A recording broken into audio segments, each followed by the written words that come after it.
I welcome you all to this video. I am Mr. Ish. Thank you for joining me. We're examining here this very famous formula. You know this theorem, c square equals a square plus b square, your Pythagorean theorem. Why does this relationship hold true and how can we prove it to be true? I will show you. There are many ways. I'll show you a simplified graphic method and let's get started. C square equals a square plus b square. C is your dimension of your hypotenuse of a right triangle. A and B are your dimensions of the legs of that right triangle. I'm going to draw 4 right triangles and I'll always draw them in the same way because it's essential for this technique I'm showing you. You're looking at a right triangle which looks like this. You have a long leg and a short leg. The long leg will always be labeled A, the short will be B. Here's your C. At the vertex of your hypotenuse and the long leg, I'll always draw this little identifying mark because it'll help you orient your triangles. All of these are right triangles. I'm not showing you your right angle, but keep in mind, the vertex of your long leg and your hypotenuse will be shaded. Let's draw yet another right triangle and let's orient it in a way which is different, but the dimensions are relatively same because these would be identical 4 right triangles I'm drawing. Here's A, here's B, here's C, and this is that shaded region right over here, that vertex you want to keep an eye on. Let's draw yet another one and it looks this way. Here's your A, here's your B, here's your C, B, A, and here's that shaded vertex. And let's draw our last one. Our last one will complete this demonstration in terms of closing it off. We're looking here at a B, A, and a C, and here's that shaded region. Now you know I've drawn 4 right triangles and I've oriented them in a way as you see by the shaded vertices.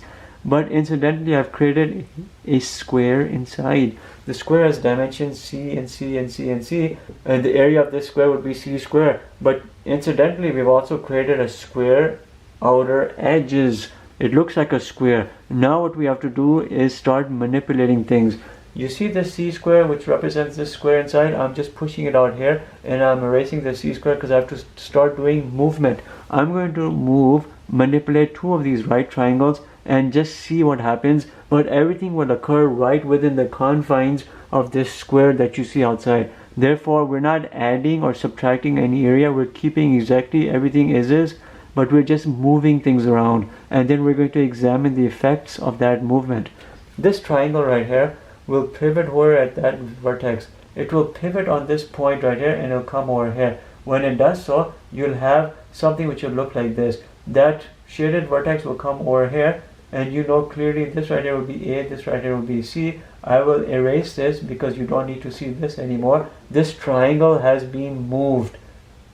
But again, we're not adding new areas, we're not removing areas, we're keeping everything within the construct of that square that you see.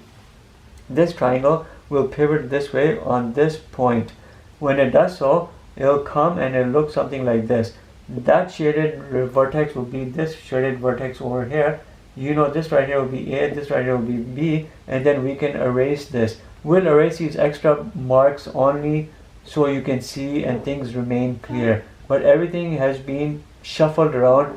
Nothing has been manipulated in the way that we're adding new or we're removing. We're not doing any of that. We're just moving things around. Now when you do this, you generate 2 squares. One is this square right here, one is this square right here. I'm erasing this only because that was a dimension B, but you see this dimension A, it represents this dimension A. You see this dimension B, it's this dimension B over here, because what I had was originally a A over here and a B here, but I've moved things around. I'm looking here at this square which has incidentally formed, it has an area B square. I'm looking at this square which is formed, it has an area A square. When we had the original representation, we had a residual square and incidental square. Its area was equal to C square. When we moved things around, we generated 2 residual areas, 2 squares, but we eliminated that original square, but it was replaced by 2 other squares, one large, one small, and they were equal to A square and B square. Mathematically, and is a plus. Now you've clearly seen by shuffling things around, we have established and proven this relationship.